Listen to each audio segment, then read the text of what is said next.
J'ai toujours aimé la montagne et le grand air. Il y a quelques années, avec ma famille et mes amis, nous avons construit un petit chalet au cœur du Cap-Cyr, à Fontrabiouse.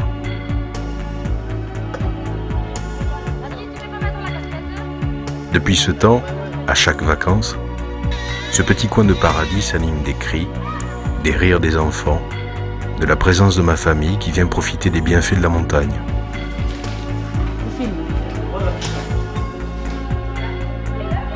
C'est là que durant l'été 1992, alors que je me promenais avec mon neveu Philippe autour du lac de Balser, j'ai trébuché sur un tronc d'arbre mouillé et me suis tordu la cheville.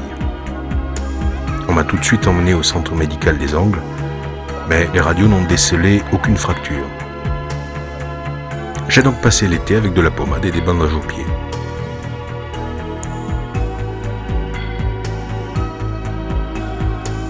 Deux mois après cet incident, je continuais toujours à boiter.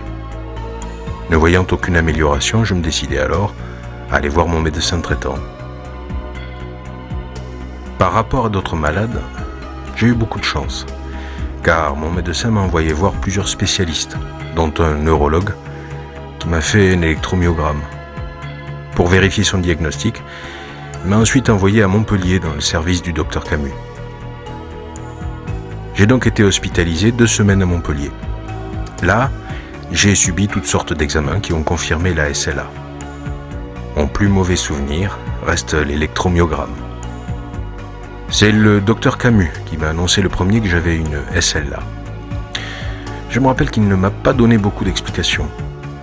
Puis il m'a proposé très rapidement le protocole du Riluzole. Au fond de moi-même, je n'étais pas satisfait des explications du docteur Camus. Les jours suivants, je suis allé voir d'autres spécialistes de la SLA à Marseille, Toulouse et Perpignan. Mais tous ont donné le même diagnostic. Voyant que la médecine traditionnelle n'avait pas de remède efficace contre la SLA, je me suis tourné vers les médecines parallèles.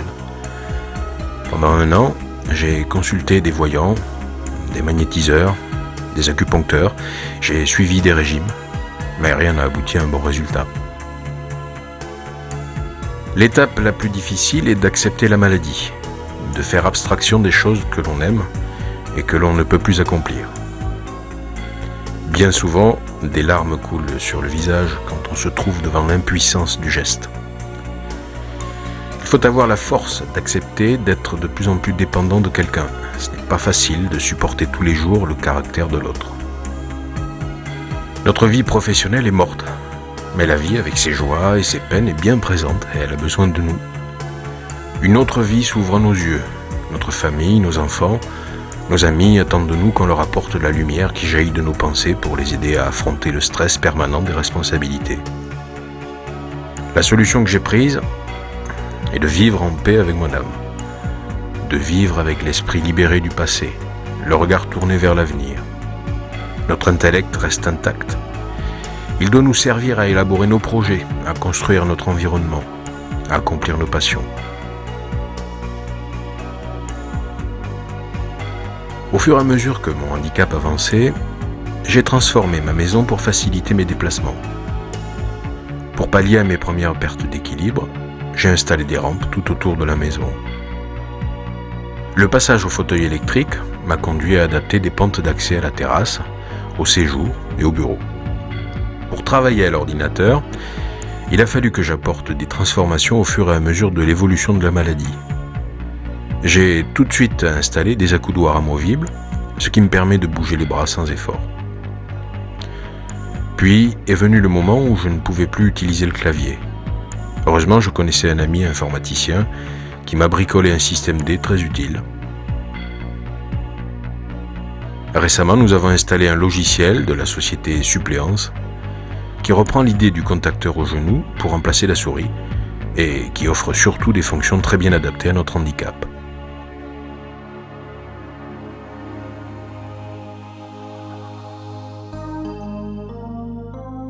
J'ai beaucoup de chance d'avoir 2 filles qui s'occupent très bien de moi. La grande a 19 ans. Elle me donne souvent à manger. Elle me garde comme une mère. Elle a d'elle-même su adapter ses gestes à mes déplacements et à mes changements de fauteuil.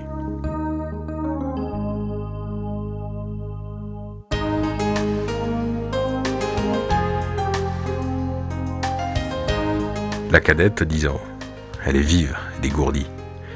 C'est la seule qui arrive à lire sur mes lèvres. Elle m'accompagne partout. La maladie, elle la présente toujours positivement à ses amis et à ses professeurs.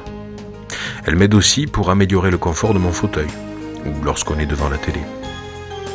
Pour garder mon autonomie devant la télé, j'ai fait appel à Monsieur Chéreau, qui a mis au point un appareil de commande à distance très ingénieux.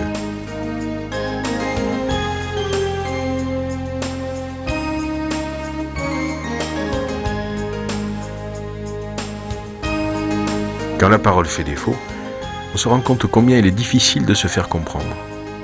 Mon frère, exaspéré de ne pouvoir échanger une conversation avec moi, m'a installé un synthétiseur vocal.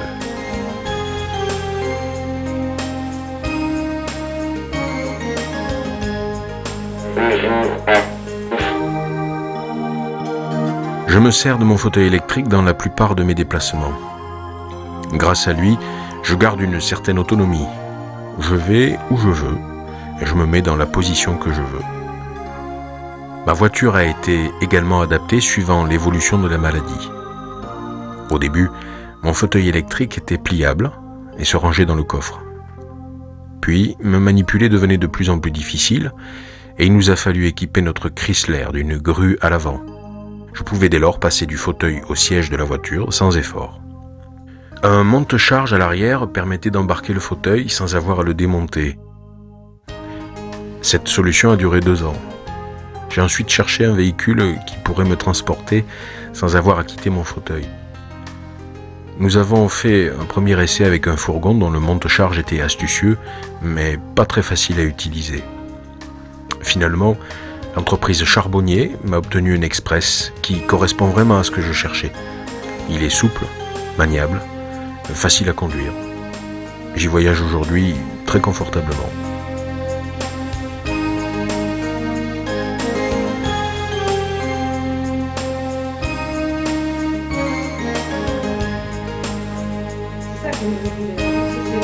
Chaque jour, je me lève à 7 heures. Claude, mon épouse, fait ma toilette, m'aide à prendre mon petit déjeuner, puis s'en va à son travail vers 8 heures. Elle occupe aujourd'hui un travail à mi-temps. Ma mère prend le relais jusqu'à 13 heures. À 8h30, j'ai mon rendez-vous quotidien avec le kiné. C'est une séance d'une bonne demi-heure où il alterne massage et mobilisation passive de toutes les articulations. Vers 9h, ma mère m'installe devant mon ordinateur. 3 fois par semaine, vers 10h30, mon orthophoniste me fait travailler la déglutition, la voix, la respiration, le souffle. 1 fois par semaine, c'est ma psychomotricienne qui vient dialoguer avec moi et mon épouse. Elle réalise aussi des massages très efficaces pour me détendre. Vers 11h30, je déjeune, puis je me repose devant la télé jusqu'à 15h. La prise des repas est un moment très délicat. Ils se font dans le calme en se concentrant sur la déglutition. Récemment, Christopher m'a bricolé un nouveau système D génial pour que ma tête soit maintenue dans une bonne position pendant que je mange. Je goûte aux environs de 15h, puis je rejoins Nathalie, ma secrétaire employée par l'ARS. On travaille avec le synthétiseur vocal et l'ordinateur. On est très complices. Souvent, un simple regard suffit pour qu'elle me comprenne. Vers 19h, je dîne, puis je termine la soirée devant la télé. La nuit n'est pas non plus de tout repos pour mon épouse. Elle se lève toutes les 2 heures pour me changer de position et éviter ainsi l'apparition de crampes dans mes bras et mes jambes. Je salue tous les jours sa volonté et son courage. Plus la maladie avance, plus j'ai besoin de présence. Aujourd'hui, je ne sais pas combien de temps mon épouse et ma mère auront la force nécessaire pour s'occuper de moi. Certes, il y a la tierce personne, mais cela ne représente que quelques heures par mois. Quant au maintien à domicile, il n'est pas reconnu pour cette maladie. Je souhaite bien évidemment que l'ARS arrive enfin à faire voter une loi accordant ce service aux malades de la SLA.